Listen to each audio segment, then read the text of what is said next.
my way to Nashville, Tennessee to a speaking engagement with a small group to teach about real estate funds, syndication, and how to operate them properly. And on my way down, I was listening to the School of Greatness and just thinking about all the golden nuggets that a young man drops all the time. And I got to say, I'm truly impressed with people that just start and just go for it. I'm coaching a young man right now that's also working on a business model, and he's teaching people how to step out and create content and truly reshape their life. People that are younger, in their 20s, that are in a W-2 job but just yearn for more. And I gotta say, this young man has truly impressed me in multiple ways. I believe this Thursday he's going to interview me on some things that are my origin story, the things that I've went through in life that's got me where I am today. And by no means do I feel like I've made it. I will gladly tell you I have not made it, in my opinion. I'm just getting started. But I truly enjoy the journey. The journey for me has been the most exciting part. It wasn't always that way. There was definitely times that, I felt like I had this fictitious finish line, that's where I wanted to be. And there was a certain amount of money that was tied to it. And when I got there, I'd be happy. And the truth is, I wasn't happy at all by getting to the fictitious finish line and being at the finish and saying, hey, I made it.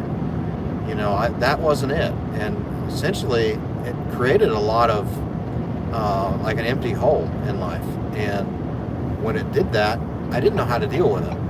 I didn't know that I needed more in life of serving others, that it wasn't about the money. And I'll also admit that my mentor taught me that you can give without having a bunch of money, because I was waiting to give back when I had made it to this multi-million-dollar status.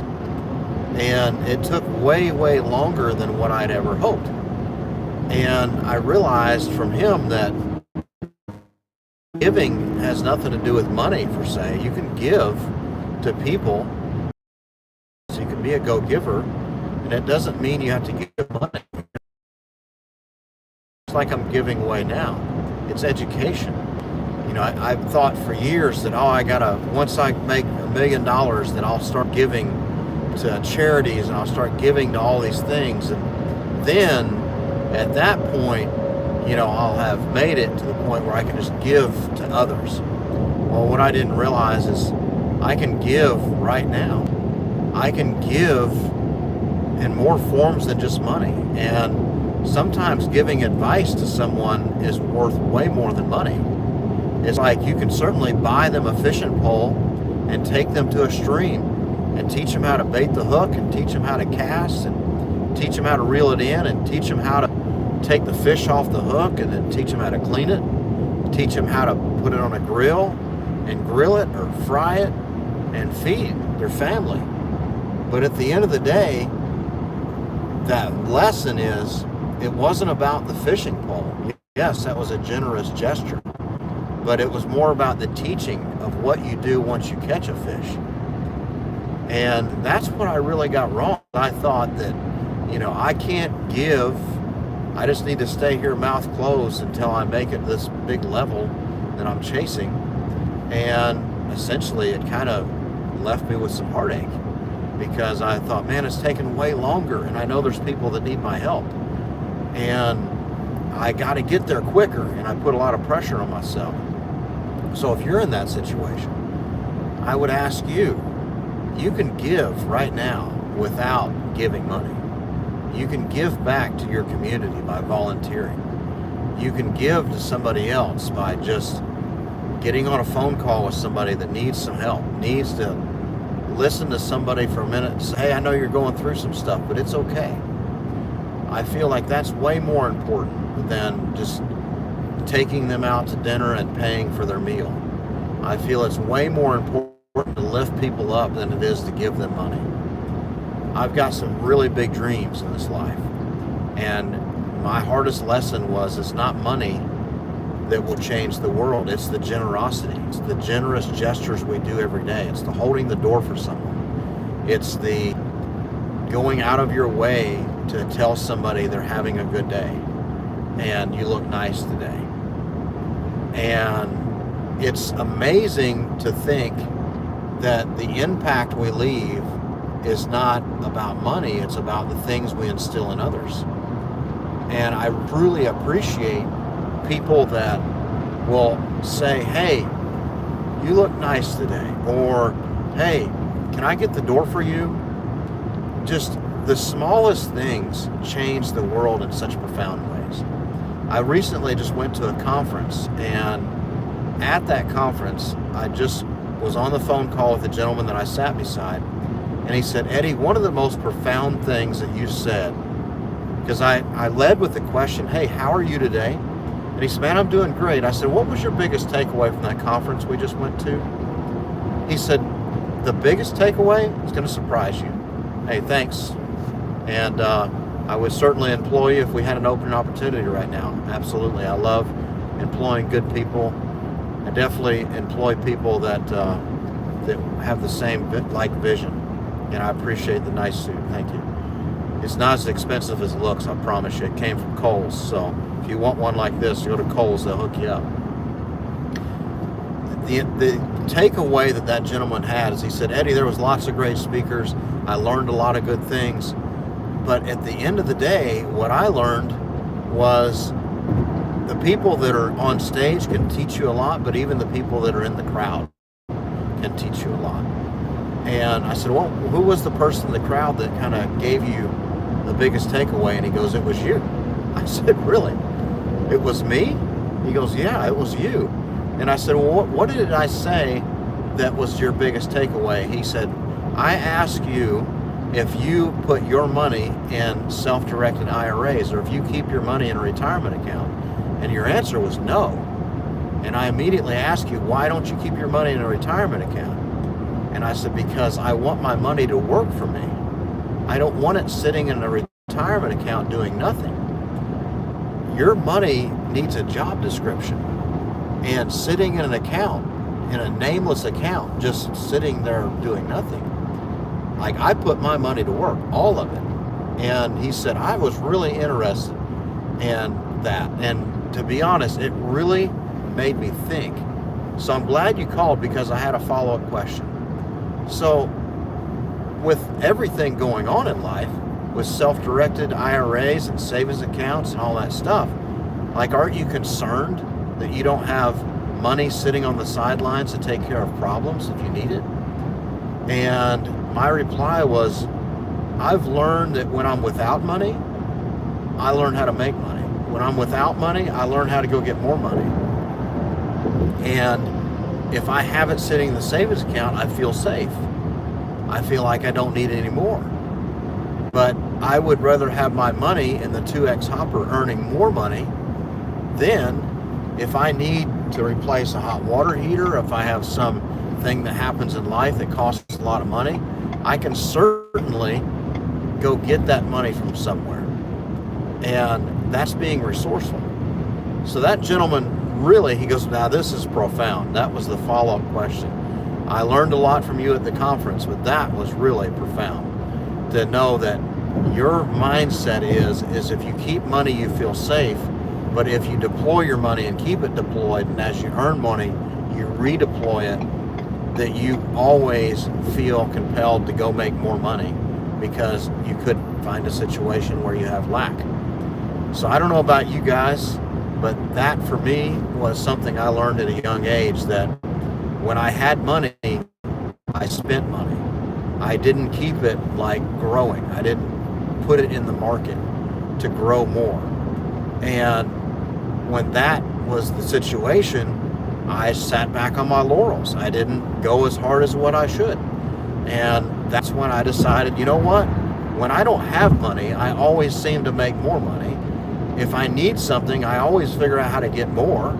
There's always somebody that can either lend me money or I can use credit. And if I don't have any credit, if I don't have any bank that'll loan me money, then there's some way I can structure a loan, a personal loan with an everyday person that will lend me the money on terms. And that was the biggest takeaway for me in life, was there's always somebody out there that has money that's willing to lend it. You just have to come up with the terms that they feel good about so you can repay them. And of course, you need a path to repay them. You can't just borrow money for no reason. So I want to hear from you guys in the comments.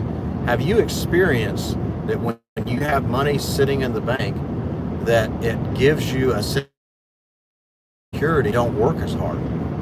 Like,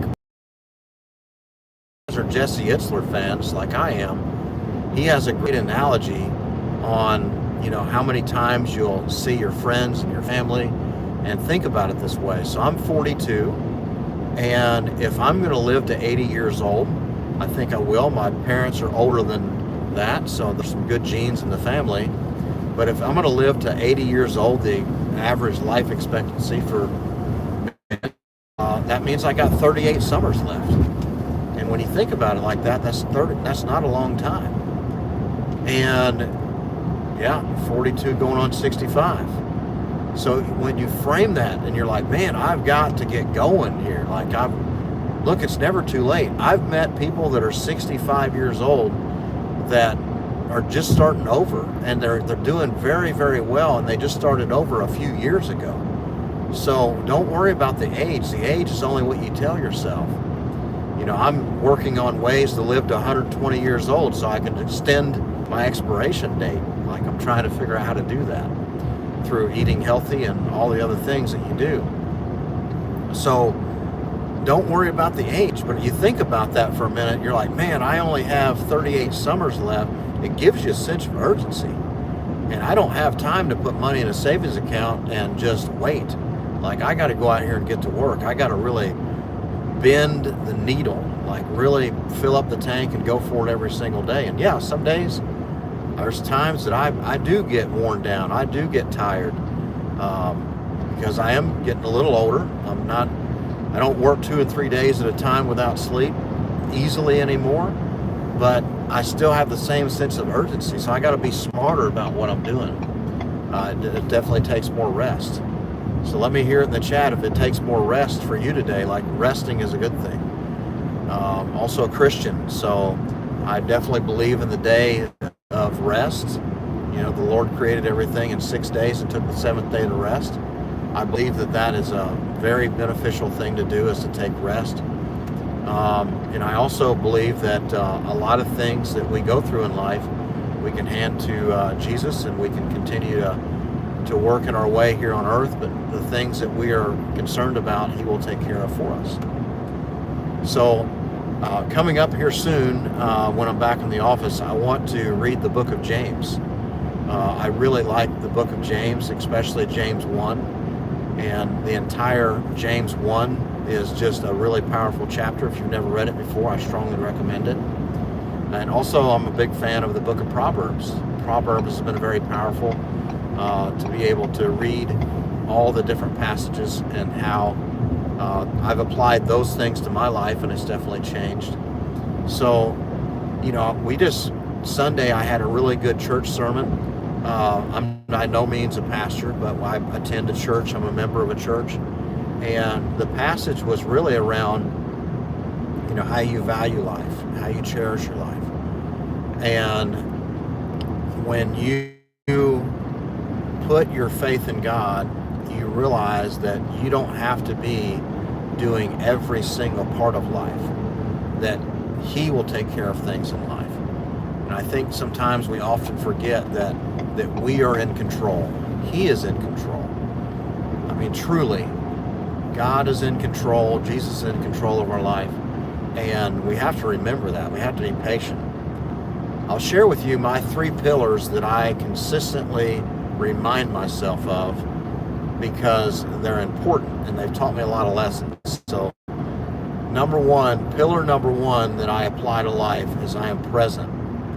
I am very present in everything that I do. The next thing is I am very, I'm very deliberate in my actions. So in every conversation, I'm very deliberate. I'm very in tune to the things that's going on in life. I want to make sure that when I am present in a conversation or in this live, that I am focused on you. And I'm also very deliberate with my words. I'm not just haphazardly just flapping my gums here. And the last thing is I am patient.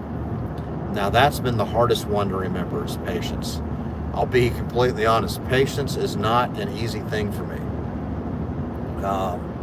When I was growing up, I loved boats. I still love boats, and I love fishing. And my Uncle Matt, he was a war vet. He was a person that was troubled, but he definitely used alcohol every single day to ease the pain on the memories that he had of the things that he went through. And we had a little boathouse out behind. This was at my grandmother's house. And that little boathouse had a little boat, a little single engine boat. And I wanted to go ride on that boat and go fishing every single day. I mean, every day. I drove my Uncle Matt nuts every day that I was there because I was not patient. I said, Uncle Matt, can we go on the boat now? And that was 9 o'clock in the morning, 8 o'clock in the morning. Noon, hey, Uncle Matt, can we go on that boat now? And he's like, patience, patience, Jack, you can finish the rest, patience. So patience, Jack, and then you can finish the rest, and then patience. So he would consistently remind me to have patience. That was not easy for me, not at all. But I truly enjoyed being in his company, listening to the things that he taught me. And he was able to teach me quite a bit about patience at a very young age, even though I wasn't very accepting to his teaching about patience because I wanted to go right now. And even as I got older, it got worse. Like I wanted to go right now. Like I want to just go get things done right now. And there's a huge sense of urgency. And sometimes we just have to be patient. We've got to learn to wait. So that's very difficult to do, for sure. But it's been a hard lesson learned. And are you guys also have trouble dealing with patience? Because I sure do.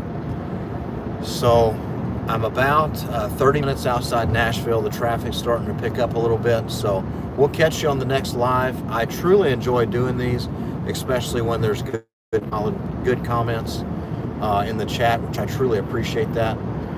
So we'll see you on the next live. And hey, be safe, be good, and just pray more, because this life's not easy. The life doesn't change, the ride doesn't change, you change. And that's when life changes, when we commit ourselves to just believing. And all things good will come from it. So we'll see you on the next one. Thank you so much. Appreciate it. Have a great day.